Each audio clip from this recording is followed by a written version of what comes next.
privilege to start the webinar series on 4th, and our main speaker is Dr. Edwin Fernando, nephrologist, Professor and Head Department of Nephrology, Government Stanley Medical College, Chennai. I shall just briefly introduce him because he has a 90 pages CV. Publications itself goes to a large number of pages, so I thought we'll brief it and tell you. He has finished his MBBS from Madras Medical College, his MD from Stanley, DM Nephro from Madras Medical College. He has a fellowship in nephrology from Sydney, and he has 2 other fellowships from Royal College of Physicians, Glasgow and Edinburgh. He is a member of International Society of Nephrology South Asia Regional Board. He is and the Advisory Committee Government of Tamil Nadu. He is an academic office advisor for Government Stanley Medical College. He is a PI for the Credence and DAPA CKD trials. He has got an Award of Excellence 2018, 2019, 2020, and 2021, all consecutive years. He has special interest in transplantation, renal disease and pregnancy. He has about 90 publications in index journals. He has chapters in 4 books, and he has given 200 invited talks. He is a reviewer of many journals. Again, I can go on like this. So to hand it over to him, just before that, I'll just tell you the panelists. We have is Jay Lakshmi, who is a nephrologist, Professor and Head, Department of Nephrology, Tamil Nadu Government Multi-Speciality Hospital, Kumandura, and P. Balaraman, Professor and Head, Department of Nephrology, Institute of Child Health and Hospital for Children. Over to you, sir. After you, the panelists can continue their talk. After which, it will be for the questions. Thank you. Good afternoon, all the respected panelists, and I thank Dr. Sudha Seshan, Vice Chancellor of the Dr. M.G.R. Medical University, for inviting me to give this webinar talk on conservative management of chronic kidney disease. Thank you. Greetings from Government Stanley Medical College, the hospital that's 200 years old and a college that is 85 years old. Our department functions from the 3rd floor of this block. CKD is an important public problem because of its high prevalence, morbidity, and mortality. India hosts 17% of the Earth's population with less than 3% of the land mass. Large number of patients are below poverty line, have low GDP, and low monetary allocations for healthcare. This has led to suboptimal outcomes. And CKDs and other non-communicable diseases have often been ignored in the face of persistent challenges and competition for resources for communicable diseases and high infant and maternal mortality. To begin, what is the definition of CKD? This is the KDOQI definition. Kidney damage of more than 3 months. How do you define it? Structural or functional abnormalities of the kidney with or without decreased GFR, which is manifested by pathological abnormalities or markers of kidney damage, including abnormalities of composition of blood or urine or abnormalities in imaging test, or a GFR of less than 60 mils per minute per 1.73 meters squared for more than 3 months with or without kidney damage. This is published in Lancet Global Health in 2016. This is a study done from India covering about 75,000 patients. The prevalence of CKD is 14.3%. That's about, in the general population, a 95% confidence interval of 14 to 14.5, and in the high risk group, about 36.1%. So overall awareness about CKD was low in our country. Most of the population did not know they had any awareness about CKD. The general population, nearly 44% of them with hypertension did not know they had the disorder. And 31% of people with diabetes were unaware that they had the disease. This is the recent publication from the Indian Chronic Kidney Disease Study. It's a prospective multicentric cohort study enrolling about 4,000 odd patients with the eGFR of more than 60 mils with or without proteinuria, with proteinuria. The mean age was 50.36. 2/3 lived in rural areas. The median eGFR was 40 mils per minute. 87% had hypertension, 37% diabetes, 22% had cardiovascular disease, 6.7% had past history of AKI, and 23% had prior use of alternative medicines. So in this cohort, diabetic kidney disease, chronic interstitial nephritis, and CKD-U were the leading causes of CKD in India. This is the staging of CKD according to the GFR, and what is important to remember is stage 5. This is kidney failure, less than 15 mils GFR. At this point, the patient may require dialysis, which may go on to a transplant at a later date. However, over 50% of patients with advanced CKD are first seen when the eGFR is less than 15 mils per minute. This is a more broader classification of CKD based on albuminuria and the GFR. The GFR that I mentioned, the staging G to G1 to G5, and persistent albuminuria, A1, A2, A3, depending on the degree of albuminuria. Please remember that stage 3B onwards, the cardiovascular risk is much higher, that is highlighted in red. So what do we mean by conservative management of CKD? So this graph shows somebody who's been detected with a CKD at about 1.5 years, and effective treatment slowing down the progression of CKD for more than about 6 years. So if this patient was untreated and proper conservative management was not applied, this patient would require dialysis in a much shorter period of time. So our conservative management of CKD is to delay the initiation of dialysis. Now we can divide the recommended kidney protective therapies into 2 levels. Level 1 is control the blood pressure, use ACE inhibitors or ARBs, avoid a dihydropyridine calcium channel blocker except for P control, protein restriction in diet. Level 2 will be to restrict salt, use of diuretics, use of non-dihydropyridine BP drugs, or beta blockers, or mineralocorticoid receptor antagonists.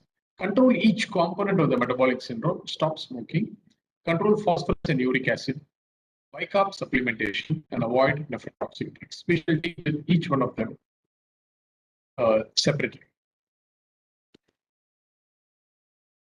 So the goal is to implement all level 1 and as many as level 2 recommendations. So we'll begin with the diet. So how does diet affect kidney outcomes? Conventionally, it is believed that a high protein diet gives a higher load to the kidney, and in somebody with a lower GFR, the urea is a byproduct of protein metabolism. So convention is to use a diet that is low in protein. So a healthy dietary pattern may prevent chronic kidney disease and albuminuria, as shown in this particular study. So what are the other components of diet? We know that vitamin D is very essential. Phosphorus has to be controlled because a high phosphorus definitely suppresses the PTH, the calcium axis. The animal protein is a rich source of protein. So this could lead to proteolytic fermentation and uremic toxins. Plant proteins, again, increase the plasma bicarbonate. Already our patients have increased acid load and metabolic acidosis. Potassium containing diet like bananas, tender coconut. Banana can be contains high amount of potassium, and this hyperkalemia can be an instant killer. Salt is another major enemy for patients with kidney disease. So depending on what diet the patient follows, we have to advise the diet. So this is the effect of high protein intake that I mentioned. Glomerular hyperfiltration, damage to the glomerular structure. That in turn causes increased intraglomerular pressure and damage to the glomerular structure, causing hyperfiltration, which is a vicious circle. So a low protein diet definitely benefits in progressive GFR decline is reduced. Uremic symptoms are less, azotemia is less, phosphate and acid load is low. So this prolongs the time interval that is taken to dialysis and probably has a mortality benefit also. However, what are the risks of a low protein diet? Nutritional issues may be there, protein energy malnutrition, sarcopenia, frailty, quality of life comes down, and mortality may be there. So it is essential to know what sort of diet that a patient is consuming before actually advising a low protein diet. People have used plant-based diets, incident CKD and kidney function decline, and the High adherence to healthy plant-based diets and a vegetarian diet was definitely associated with a favorable kidney disease outcome. People have tried using keto acids. Keto acids are expensive. It is controversial along with a very low protein diet. So there are proven and controversial mechanisms of a very low protein diet or a low protein diet, keto acid supplementation. There are apparent benefits, especially when the CKD is in between stage 3 to 5. It decreases the protein load and hyperfiltration, decreases acid load on the kidneys, improves calcium deficit and reduces phosphorus load. The protein degradation in the gut produces cressyl phosphate, indoxyl sulfate, etc., which are uremic toxins. And decreased uremic symptom load delays the need for dialysis. So in a small group of carefully selected patients, keto acids could be useful. They could be useful in slowing down the progression of CKD in the early stages of CKD. However, this has to be done under the supervision of a trained renal dietitian. However, the pill load is quite high and increased cost of therapy are definite deterrents. So keto analogs is a luxury which few patients can't afford, can be instituted in only a small subset of patients in our setting to attain intended benefit. So the recommendation is to lower the protein intake to about 0.0 gram per kg per day in adults with diabetes or without diabetes and a GFR of less than 30. We suggest avoiding high protein intake in adults with CKD at risk of progression. However, in a country like ours, we have to find out what is the normal dietary pattern of an individual. There is a significant proportion of patients who are vegetarian and who may already be on a relatively low protein diet.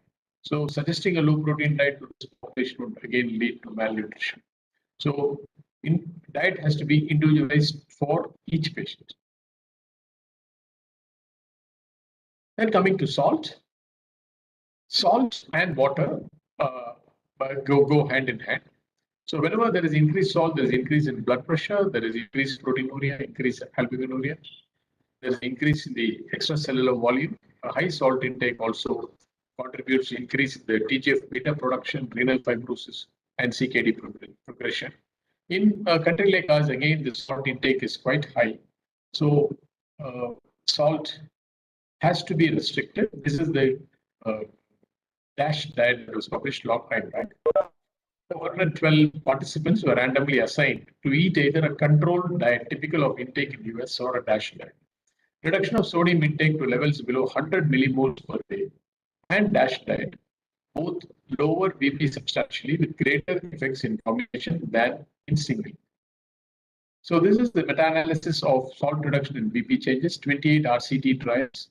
When salt was reduced from 10 to 5 grams per day for 4 weeks, this resulted in a 24% decreased stroke death and a 20% decrease in ischemic heart disease death. A low protein diet and a low sodium diet reduce the intraglomerular pressure, they reduce the glomerular filtration rate, they cause vasoconstriction of the afferent arteriole, thereby reducing the load on the glomerulus, and expand the efferent arteriole and cause vasodilatation. So the KDIGO guidelines again recommend lowering salt intake to about 5 grams of sodium chloride. That is about 2 grams of sodium that corresponds to 5 grams of sodium chloride. And salt and water go together. The next component is exercise. It is mandatory that physical fitness is part of CKD management. So sedentary behavior again leads to obesity, decreased fitness, decreased muscle mass, decrease in the physical performance, and decrease in the self-reported functional abilities. It causes disability, it increases inflammation, oxidative stress, etc. So sedentary behavior should be prevented, and what little exercise that the patient can be done. So protein energy malnutrition, exercise over time definitely improves physical function, increased quality of life, and reduction in mortality. So this study showed 12 weeks of aerobic and strength-based exercises reduces symptoms and improves fatigue in chronic kidney disease. So non-dialysis patients, exercise can help reduce numerous symptoms such as fatigue and weakness, as seen in this particular study. We recommend that patients with CKD be encouraged to undertake physical activity at least 30 times, 5 times per week. Achieve a healthy weight, a BMI of 20 to 25, and mandatory to stop smoking.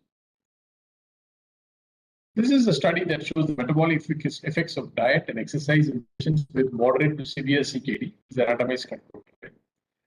122 participants were there, and 104 started an intervention, 92 completed the study.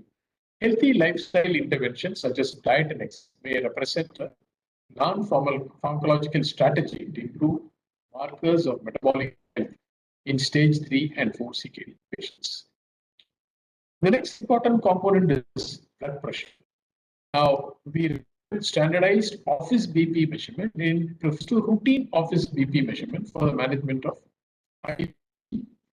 A lot has been said about how the patient should be seated, when you should measure the BP, how a BP should be recorded, how it should be documented, average the readings, and provide the BP readings to the patient. Encourage the patients to have self-monitoring of blood pressure. So this is how a patient should be seated. Conventionally, most of us have stools in our clinic, but here it is recommended that we have a chair with a backrest. We need to have a cuff to fit the arm size. The arm is bare and resting, midpoint at the mid-arm at the midpoint of the sternum. You need a validated oscillometric or manual auscultatory device, calibrated periodically, and more importantly, feet should be on the floor. So these are various methodologies of measuring the BP. Key is the proper preparations, abstinence from caffeine, exercise, smoking, use of validated equipment, not talk, keep the patient relaxed for 5 minutes. And advantages of the standardized BP measurement employed in large cities like Accord and Sprint minimizes misclassification and over-treatment, under-treatment of high BP. However, we require staff to be trained and retrained. Requires more time of patients, providers, and staff to measure the blood pressure. How much of these are practically possible in our center? Again, is we have to think about it. BP measurements, again, use an oscillometric device. Automated office BP, either attended or unattended, may be the preferred method of standardized BP measurement. Oscillometric devices can be used to measure BP even in patients with atrial fibrillation, where it can vary. So, an automated office BP is 5 to 15 millimeters less than the usual office BP, systolic. So, one has to decide on where you want to measure the BP. If it is a hypertension based on out of office BP measurement, not taking an antihypertensive drug or taking a hypertensive drug. So this can help you to detect white coat hypertension or masked hypertension, or whether the patient has sustained hypertension or normotension or sustained uncontrolled or sustained controlled hypertension. So BP measurements in patients with CKD without diabetes, we recommend that a systolic BP of less than 120 is applicable. So what are antihypertensive drugs we use? Conventionally, we use the RAS inhibition, angiotensin converting enzyme inhibitor 1, and or the ARBs. And for patients with CKD and moderate increased albuminuria without diabetes, RAS inhibition. So RAS inhibition seems to be uniform. One has to be careful about how we measure the creatinine and also measure the potassium in these patients. So this is again a source of dietary salt, estimated at 24-hour recall. So added salt contributes to most of the total salt intake in South India, nearly about 90% and about 83% in North India. The salt intake in India is high, mainly comes from added salt. So one has to be very careful. We have the habit of adding extra salt to our diet. We have the habit of adding extra salt to buttermilk or curd rice. This is a very common practice in this part of the country. So we have to aim for the WHO has aimed for a 30% salt reduction by 2025. So the BP control, again, as I was talking, is the KDIGO guideline advises clinicians to treat a target BP of less than 130 by 80 with albuminuria or less than 140 by 90. and RAS is the first load. Use maximally tolerated dose of drugs. Telmisartan can be given up to a dose of 80 milligrams. It's not removed by dialysis. Most of these drugs are not removed by dialysis. So these are the group of ARB drugs. The next common feature of CKD is anemia. So anemia, there are multiple reasons why anemia happens in patients. Erythropoietin production is decreased. There are unique inhibitors of the bone marrow. RBC production is low. There is blood loss, shortened RBC survival, iron deficiency, iron absorption is poor. Hepcidin inversely affects iron absorption, and hence anemia has multiple causes. And as anemia worsens, you could find that the survival becomes less compared to a hemoglobin of 13. With a hemoglobin of 10, survival is much lower. The good days when we used to give top-up transfusions for dialysis patients, these effects are very transient. They increase the risk of infection, especially hepatitis B, hepatitis C. Sensitization to HLA antigens, transplantation could become problematic, and of course, the danger of iron overload. Erythropoietin is a drug that all of us use in practice. However, these are the one has to be very careful to rule out other causes of anemia before we give erythropoietin. We have the recombinant human erythropoietin. Then we have the long-acting drugs like dabipoietin and sera. All this can have prolonged action and can be given once a week or once in 15 days. So, if the hemoglobin is more than 10, you need not start ESA. Use ESA therapy to correct anemia when hemoglobin is less than 10. Aim for target hemoglobin of less than 11.5. Individualize treatment to the patient. And use any approved ESA. It goes without saying that IV iron improves the hemoglobin because the final maturation of the RBCs have to take place because of iron. The RBC production takes about 21 days from the pluripotent stem cell to the mature RBC. The first 18 days are under the control of erythropoietin, and the last 3 days require iron. So, this pivotal study that they used to proactive dose IV iron or reactive low dose IV iron showed that patients who had a proactive dose iron definitely had better correction of the anemia. Oral iron agents have variable effectiveness, poor GI tolerance, hepcidin-mediated blood absorption. However, newer agents like ferric citrate and liposomal iron may be better tolerated and more effective. So these are the oral iron agents that are available: ferrous sulfate, ferric citrate, and then we will look at the various iron parameters that get altered by this. IV iron agents that are available in the country are ferric carboxy maltose. Iron isomaltosinase is available, and sucrose is available, and sodium ferric gluconate is also available. The ferric pyrophosphate citrate is the water-soluble iron salt administered via the dialysate or IV and donates iron directly to transplant. That is one major advantage. So it is better to give a trial of iron before giving erythropoietin, especially if the TSAT is less than 30% and the ferritin is less than 500. In patients on ESA, give iron to increase in hemoglobin is required. No specific recommendations on the route of iron administration. The upper limit of ferritin is not very clear. The new kids on the block are the HIF stabilizers, hypoxia-inducible factors, are transcription factors that respond to changes in available hemoglobin. Oxygen in the cellular environment. These are defined as oxygen sensors. They are regulated by family of prolyl hydroxylase enzymes, HD1, 2, and 3. So these HIF stabilizers not only help to increase better than anemia, they bring the EPO to within near normal physiological range, improves iron absorption, reduces the hepcidin levels, increase iron transport to the bone marrow, and decreases RBC production. These drugs are not yet available in India, but we're expecting them by the end of this year. These are the various drugs: roxadustat, roxadustat, daprodustat, etc. So, dose-dependent increase in hemoglobin in non-dialysis and dialysis patients, maintenance of hemoglobin levels when switched between erythropoietins.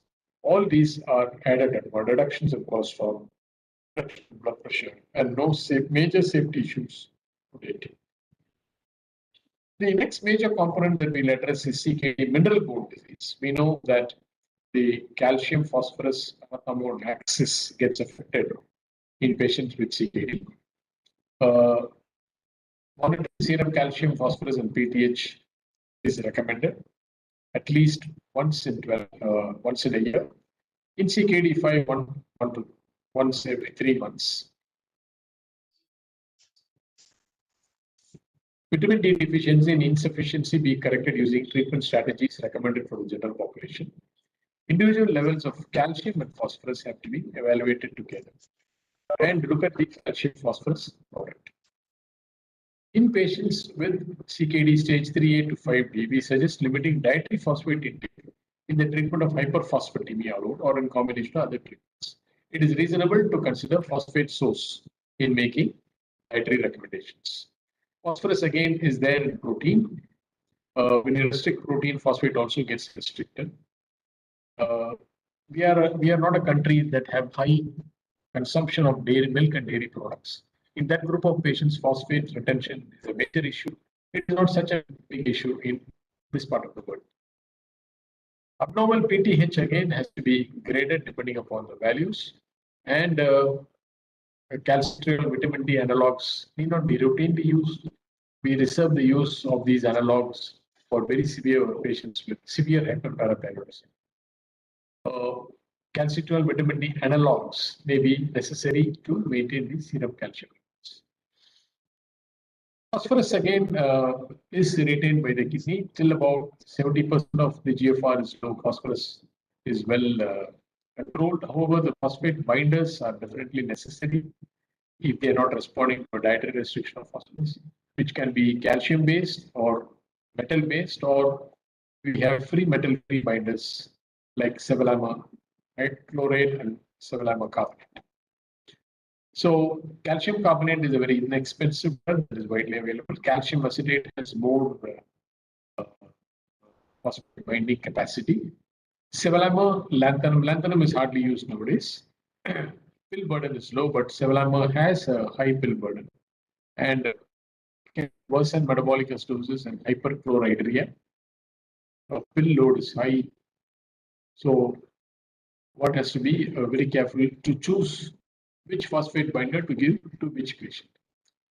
Please remember that aluminum is a very effective phosphate binder, though not widely used now. Then you have calcium carbonate, calcium sevelamer, ferric citrate, etc. This is a drug called the sucroferric hydroxide. This was compared to other phosphate binders and showed that patients maintained on this drug were more likely to achieve serum phosphorus target. Use 50% fewer phosphate binder per day and have fewer hospital admissions than switched over to other binders. So commonly used are calcium acetate and calcium carbonate. This is the one that has got the best profile. Aluminum was used in before all these drugs were available. Aluminum is a good phosphate binder. So this is the approximate potential phosphate binding capacity of commonly used agents. Calcium carbonate 1 gram binds 40 milligrams. Calcium acetate 45 milligrams. Sevelamer 1 gram binds 36 milligrams. Lanthanum binds 93 milligrams. Aluminum hydroxide 60 to 75. Lanthanum is an earth metal. It is not used nowadays in clinical. Metabolic acidosis is a very important component of the disease, and keeping the acidosis under check will definitely help in retarding the progression of kidney disease. This is hydrogen retention that takes place with declining GFR. This reduces systemic pH, there is worsening metabolic bone disease, loss of skeletal muscle, impaired glucose tolerance. Decreased pH in the renal tubular cells and the kidney interstitium. It increases ammoniogenesis, activation of complement, endothelin 1, aldosterone, and A2 activation. There is podocyte film process effacement, increase intraglomerular pressure, tubular interstitial fibrosis, and injury, proteinuria, CKD, cardiovascular morbidity, and mortality. So, treating acidosis with an alkali, that is soda bicarb that we use. may slow down the rate of kidney function decline and potentially reduce the risk of end-stage kidney disease in this population. Alkali supplementation, a therapeutic measure in CKD, what mediates the protection? Renal compensatory mechanisms are reduction in renal inflammation, decrease in the nephron loss, and decrease in the tubular hydrogen secretion. Extrarenal mechanisms, it gets the cholinergic anti-inflammatory pathway and increases the sodium. So this is again a study looking at the treatment of metabolic CKD. It's a meta-analysis. Low to moderate certainty evidence suggests that oral alkali supplementation or a reduction in dietary acid intake may slow the rate of kidney function decline and potentially reduce the risk of CKD in patients with CKD and metabolic acidosis. We suggest that people with CKD and bicarb less than 22 with oral bicarb may be given to maintain serum bicarb to the normal range on trimethylene. Will you add soda bicarb?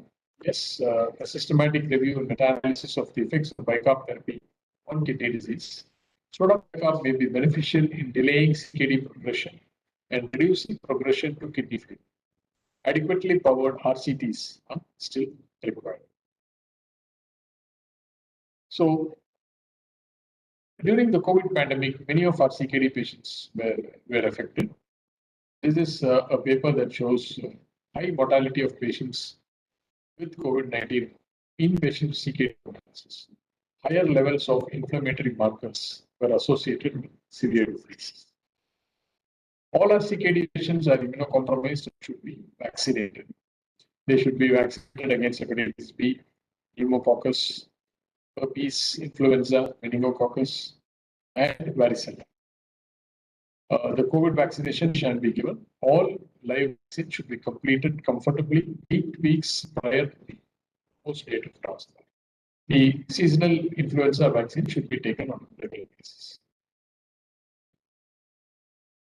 Coming to diabetes, which is a major cause of kidney failure, the kidney heart risk factor management is very, very important, where the glycemic control comes in first. Smoking cessation, lipid management, blood pressure control, nutrition, exercise.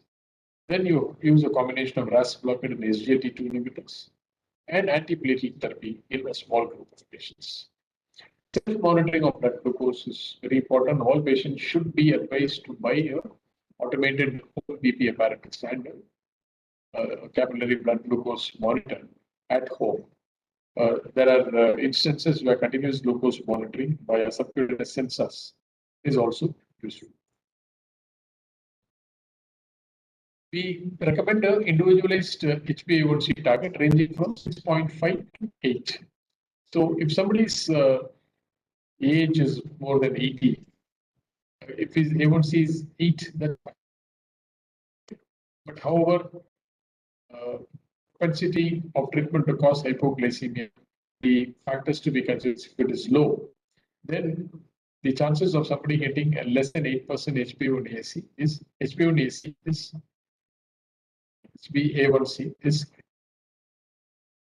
So metformin is a drug that we all widely use. We can use metformin up to a GFR of about 30 minutes, maximum dose of about 1 gram, 1.8 grams per day. The side effects may be there. And if the patient is on metformin for more than 4 years, they are at risk for vitamin B12 deficiency. That should be checked. And annual GFR should be checked, maintain GFR of 160. If it is 40 to 49, consider dose reduction. And if it is 30 to 44, half the dose of metformin. We have 3 groups of drugs, again, new kids on the block that have been found to be effective in diabetic kidney disease, also cardiovascular benefits. One is the SGLT2 inhibitors. They have the GLP-1 receptor agonists and the DPP-4 inhibitors. Be careful when you use OHA. Metformin is okay, but any other OHA below a GFR of 30 mL per minute is dangerous for the patient. So these are the 3 drugs and their trials that were associated: empagliflozin and the M.G.R outcome, Canvas trial and Credence study, and dapagliflozin. So these are the 3 landmark trials. All the three trials showed a composite of sustained decline in eGFR of at least 50% or death from renal or cardiovascular causes. So this has been studied in the Credence, the DAPA study, and the M.G.R extent. Lifestyle modification is important. Metformin and SGLT2 inhibitors are the right combination after life modification. A GLP-1 receptor agonist is preferred, then a DPP-4 insulin, sulfonylurea. Whatever drug we use, you should be comfortable using it, and the patient should be comfortable taking it without any chances of hypoglycemia. Aldosterone is an old hormone. It has got renewed interests. So aldosterone is produced in the zona glomerulus of the adrenal gland. It acts on the mineralocorticoid receptors, the brain, the vessel, heart, and the kidney. The MRAs that one is talking about now is the spironolactone. Eplerenone is available. Findrenone is likely to be in the market by end of this year. So what the M.R antagonists do, it suppresses excessive inflammation and tissue injury. It impairs the healing. It reduces DAMP release, ROS production, and NLRP3 inflammatory activation. This is the Fidelio DKD study that was published in 2021, where Findrenone, a newer MRA, was used, and one could appreciate the change in albuminuria between Findrenone and placebo on the right side of the slide. So here again, between Findrenone and placebo in type 2 diabetes and CKD, one can see the difference. So there is an 18% reduction combined primary endpoint, CKD progression, renal failure, death, and good safety profile in normokalemic type 2 diabetes with albumin CKD, G2 to G4, A2 to A3. So what next? Causes of acute and chronic kidney disease should always be entertained. We call this reversible causes. Volume depletion, drugs, disease lapse, disease acceleration, infection, obstruction, hypercalcemia, hypertension, heart failure, interstitial nephritis. These are reversible factors. And once somebody has CKD, they have multiple options. Once the conservative management is exhausted, then people can go for either hemodialysis, peritoneal dialysis, or home dialysis, or go for a renal transplantation. So these are roughly the three optional facilities, three options. One is hemodialysis, where somebody has to go and get connected to a machine at least weekly, twice or thrice. Traveling becomes a challenge for them. They need to have a good vascular access. The second is somebody on CAPD, where a tube is inserted into the stomach and PD and peritoneal dialysis is done with the peritoneal membrane. Transplant is putting in an organ somebody donates a kidney or from a deceased donor.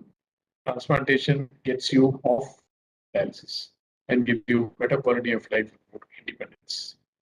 However, there are a lot of patients who don't opt for dialysis. The patients of actors. So what happens to them? This is a study published recently where they looked into survival of patients who opt for dialysis versus conservative care. So this is a systematic review and a meta-analysis. And this shows that patients opting for dialysis have an overall lower mortality risk compared to patients opting for dialysis. So data were limitedly comparable and have a high risk of bias. However, there are a group of patients who do not want to get dialysis. Their families also don't want to have them undergo dialysis. So in such circumstances, where the physician feels that dialysis is required, a shared decision making between the physician, the patient, and the patient's family is mandatory to concur with the wish of the patient. It is always that the patient's should be respected. So where do nephrologists come in? Where nephrologists come in quite late because the disease is detected quite late. So they come in only around about stage 4. Over stage 1, 2, 3A, 3B are all with the physician. An annual check of creatinine and annual urine examination would go a long way in picking up CKD. So thank you very much for the patient listening.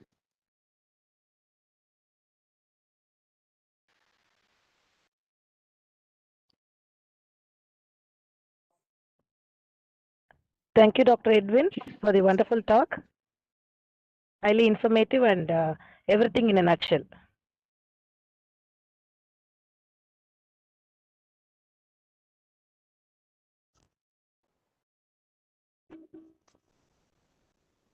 You want to add anything to sir's? Yeah, everything has been covered. I just want to emphasize on certain things which Dr. Edwin has already told. Basically, the importance of early screening and the importance of protein and salt intake, which is very important, and how blood pressure has to be measured. That has to be really adhered to avoid mistakes in blood pressure monitoring, and the anemia detection and management, how it should be monitored. All these things play a very important role. And to retard the progression of kidney disease, the importance of glycemic control, the importance of blood pressure control, and the tackling of metabolic acidosis with bicarbonate supplementation, they go a long way. And the newer thing about the SGLT2 inhibitors, where it has been shown to retard the progression of chronic kidney disease. So all these things, I just want to highlight. Everything has been covered. Thank you, ma'am. So, Dr. Balaraman, sir. Sir, we are not able to hear your voice.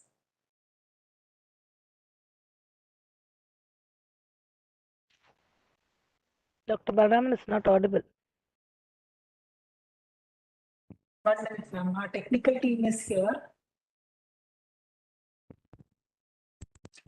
Am I audible now?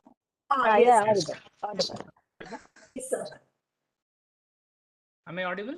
Yes, Yeah, sir. you're Yes, audible, yes. but not Yes, visible. Balram, you're able Yeah, to tell. now better. Yeah. So I should thank Dr. Edwin for such a wonderful. He's my professor and guide.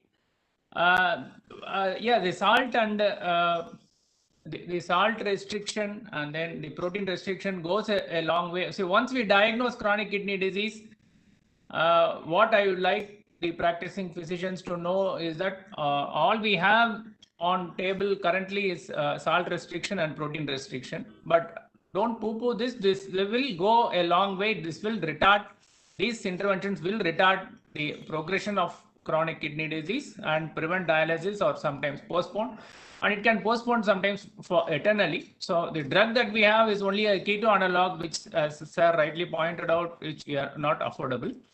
And always look for reversible factors. And one of the common risk factors, once we say that it is not reversible, is that the herbal medication and then the other Siddha medication, where they mix it up with heavy metals, and then we see even the well-informed big shots are now on transplant and dialysis and so forth. So we should educate them not to go to the herbal medication or the heavy metal using medications. So that's what I would like to say, and I like to compliment Dr. Edwin for the comprehensive coverage of the CK. Thank you, sir. Is there any other questions from other participants? Sir, I have one basic doubt, sir. Like generally people take high protein diet in the intention to reduce reduce the carbohydrate intake.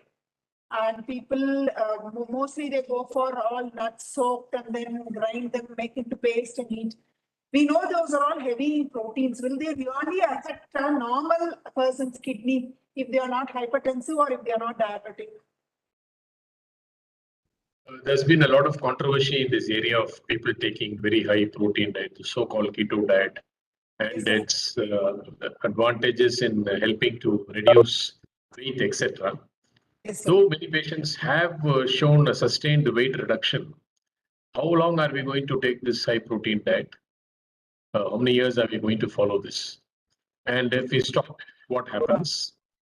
And in patients who already have a low GFR, somebody who's a diabetic with a relatively lesser GFR, this high protein diet would definitely be detrimental to kidney function. So this is of late something that people are talking about, and there's a lot of hype about this keto diet. Though people have reduced significant weight with this procedure, its long-term effects on kidney function and other organ functions need to be observed over a period of time.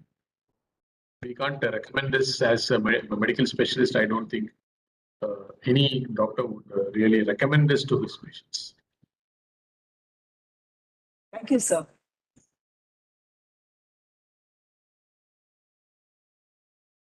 Are there any questions?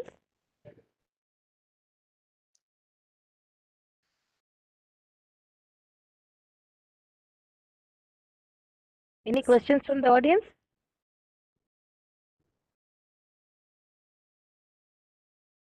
I think there are no other questions, ma'am. We can wind up. Yeah. Sir, thank you, sir. Thank you, Dr. Thank you, thank you, thank you. Thank you for the wonderful opportunity. University and thank Dr. Jayalakshmi and Dr. Balraman for joining us. Thank you, Sivasangita madam, and my regards to VC madam also. Thank you very much. Yeah, our regards to VC madam. Thank you.